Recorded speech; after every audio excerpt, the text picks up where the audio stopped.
Welcome back to Walking Dead Reviews on What the Flick. I'm Kim, this is Tim, and this is Francis. This week we're talking about Spend, episode 14 of this season. Let's take a look at a clip. You will know that I'm not combat ready, or even for that matter, combat inclined. You never are till you are. You gotta start pulling your weight, you know, I did.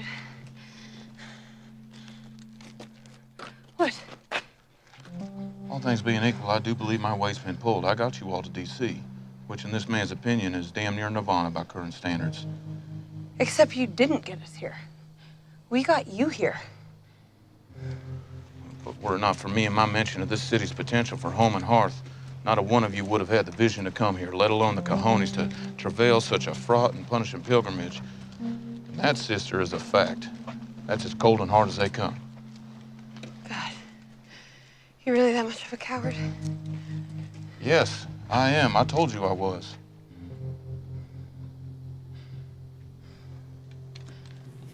All right, so we got to see a lot of true colors this episode. Eugene is the only character that I was happy to have seen some growth and change from. Otherwise, this episode made me furious. Yeah. So we've been feeling all this season that maybe, well, all this half season, that maybe Rick and his group are the bad guys, and they're the ones who are going to ruin things for this beautiful town. Incorrect. This town is full of horrible people. You can do all kinds of atrocities in this kind of apocalypse scenario, as Rick's group has, but abandoning your family, abandoning your fellow man, that is unforgivable. And that is how I felt throughout this episode, specifically toward Nicholas and Gabriel. Well, everybody's fears are right. I mean, the group came to this town because they're like, we need people. People are our greatest asset. Well, your town is full of incompetent people. And they're soft. They don't know how to handle walkers. Soft. They run away. They're all cowards because they haven't had to deal with it like our group has had to. At first I was so furious. I've never hated a character as much as I hated Nicholas at that point. But then I started to think about how our group has become a family, right? And they all look out for each other. This community is clearly not a family because you've got domestic violence in there. You've got just a disconnect between a lot of the people.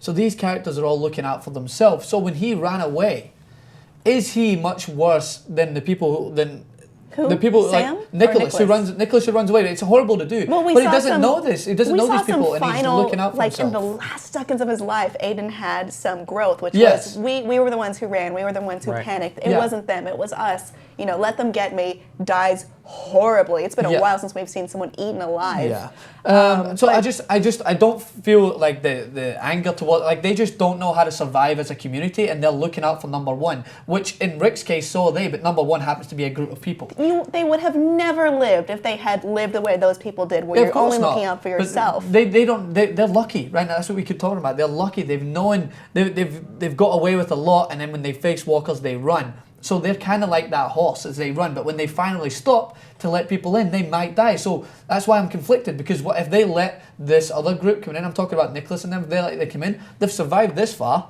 So maybe they don't deserve to. They don't deserve to survive. You're prejudice. I hate them. Yeah, I know, and I understand it, but I'm just trying to be logical and thinking like they don't know how to survive as a family. So I'm trying to think outside of it and not be so caught up in my own frustrations. And I'm just like, they only know how to look out for number one, so you can't completely hate them. They just don't know how to survive as a group. Yes, I can.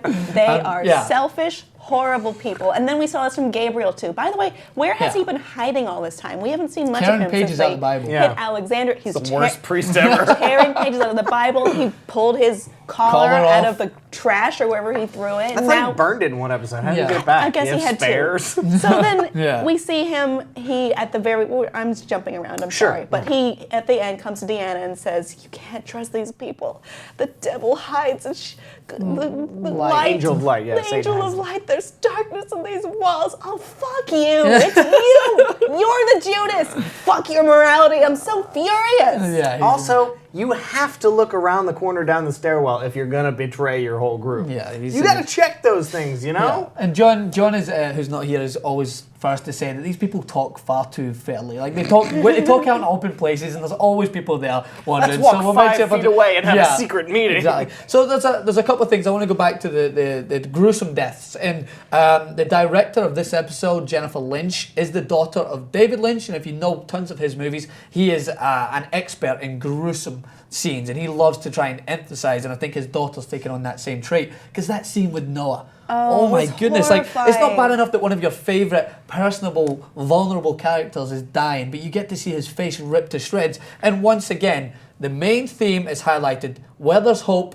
there's death in this show. Like, he writes in his journal, this is the beginning. Oh, that hurts so it just much. straight away I could say, like, that just sets me up, and that shows a little bit how much this show recycles a little bit, because I could tell he was going to die. They love to set up big deaths with shallow meaning. Yeah. Like, oh, Noah's going to learn something and figure out how walls work and be a part of the community and be invested in the community. Like he's This is the reminding beginning. them, maybe you should teach the younger generation how to carry on your way of life if you expect to maintain it. Oh, really? You know, it seemed like it blew them away.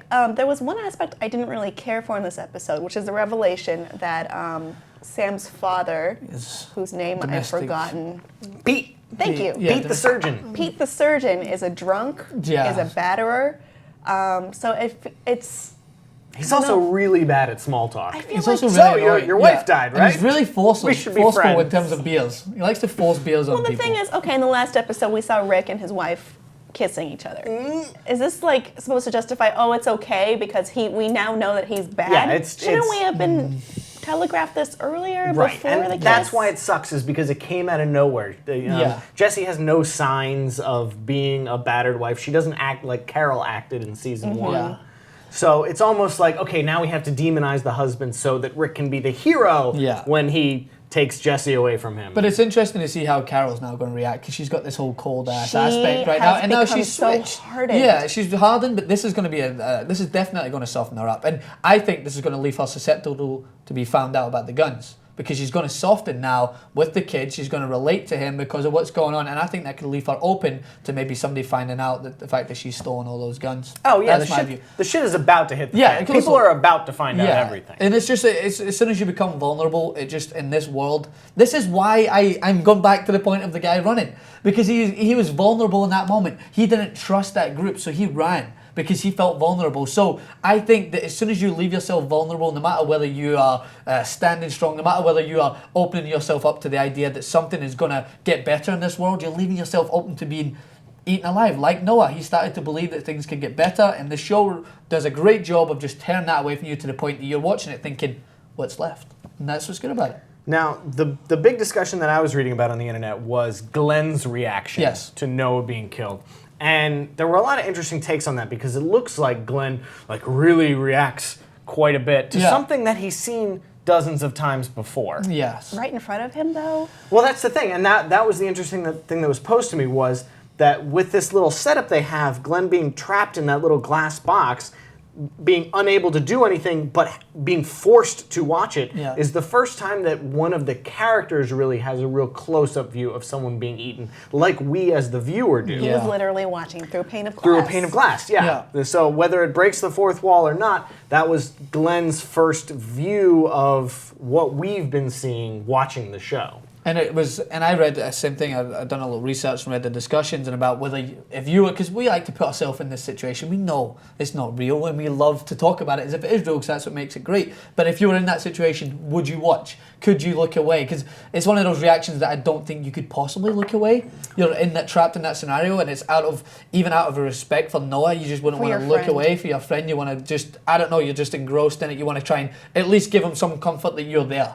Even though you're being torn apart, at least you're close to him. I don't know. It was very well shot. I liked it. I think that Glenn's a great actor, and I watched the Talking Dead after, and he talked about it, and it was just, that was one of the clearest symbols of the death of innocence. And I'm like, that's been prominent throughout. As soon as you are someone who's been given some form of innocence and has get some lease of life, Beth, Tyrese, and now Noah, like it's the same people that's going to be dying, so you just kind of set yourself up to thinking who's going to die next. I thought my money would have been on mullet guy. Eugene. I thought my money would have been on Eugene, but now he's a hero.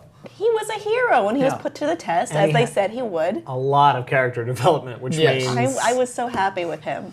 I was so pleased to see that he had, under pressure, used his formidable mind, as he keeps telling us, to come up with a plan to help save people. The plan that Glenn used in season one.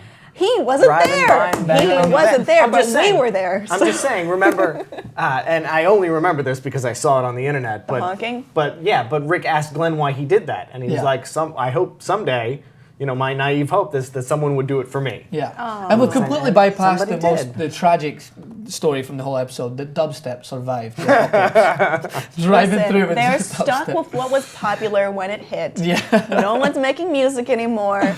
That's they what's stuck to up. it. Yeah, and Dubstep forever. And it just emphasizes how basically sheltered this group has been. They don't understand. Like you watching groups like Daryl and them, and they're consistently worried about noise. And this group is just setting herself up for disaster. And I think I was talking about how I think I was a little bit mistaken in talking about how Rick's group would be the antagonists. I don't think they're going to be the antagonists. I think this group mixing together, there's going to be such a clash in what things are done that they're going to tear each other apart. Is the saving light, I think, because this group they were never going to. I'm shocked they lived this long. Yes. If they're constantly abandoning each other out in the field and leaving themselves out to die and forgetting that walls are easily scalable and breakable. There's something fishy about the right hand to the leading woman. I think the Her husband? Yeah, I think there's something really iffy The about architect? him. Yeah, the way he follows out the foreman at the end. We didn't really, when the foreman comes in and tells him how Abraham is now taking over, we don't really see anything. I feel like he's going to have a little wicked hand somewhere. I feel like I don't know if I'm looking too far ahead, and someone who's probably read the comics is like, he is, you idiot, you're an idiot. I'm like, I've not read the comics, but I'm intrigued by the leader and her husband. I feel like both of them have definitely got a few aces up their How sleeve. do we think this is going to go moving forward? We have 2 episodes left. Next episode will be a big setup episode of what will happen. I don't know. I think next episode is the big unravel because we've got the van coming back and there's going to be 2 narratives on that van. The fact is, your son's dead. And he was impaled on a big pike. Are you going to believe what Glenn says, or are you going to believe whatever Nicholas says? Yeah, Nicholas because should be dead. Nicholas is beaten though. So in terms of what it looks like, your son's dead. The other group member has been beaten, and Noah's dead. I understand that, but you can't get Noah's take on things then, because it's just going to be Glenn's word against the waking Nicholas. Deanna would totally believe Glenn had Gabriel not just put that bug in her ear. That your group is Fucking dangerous, and Gabriel. now your son is dead, and I fucking told I'm you so. sorry I'm swearing so much. No, Those 2 it characters gets you- make me furious. But then And I feel they're that going to ruin everything next episode. are. Absolutely Yeah, everything. It's and what's Maggie's influence on this right now? Is she the Maggie's word? an advisor Is she to the Deanna. word in Deanna's other ear though? Like that's what I'm saying, because she obviously heard what the priest was saying, and she's going to go back with, no, he's the problem right now. He's the one that ran away from the group. He's the coward. So it's just going to be, in the next episode, I could just see it shot right now. It's going to be Deanna with all these voices coming at her head, and she's going to have to make the decision on which group she favors. And will she crumble like Dawn did and just kind of look out for number 1, as this city is wont to do? I don't know. Well, it didn't serve so well for Dawn, did it? No. Yeah, so. We would be remiss to not talk about the best little pointless story arc of this episode, and that is Abraham on the job site. Best construction going work full of the day. medieval Chopping with them. a medieval flail. Where Yeah. did he even get that? Why do you have that on a construction That's site? interesting to think about, because it seemed like they were on Abraham's side by the end. Like Yes. the foreman Tobin said, look, if they had listened to me, this would have been bad. Francine would be dead. Yeah. Abraham would be dead. This would be bad. And Francine, clearly was on Abraham's side after Yeah. he saved her life when they all ran away. Yeah, so but- perhaps they can sway some of the winds their way. Direction. Yeah, but what you could clearly see in Deanna's reaction, she's not happy. I don't think she's kind of being at the point she likes 1 or 2 leaders, and there being a balance. Now there's clearly not a balance because the superior group is taking over as leaders.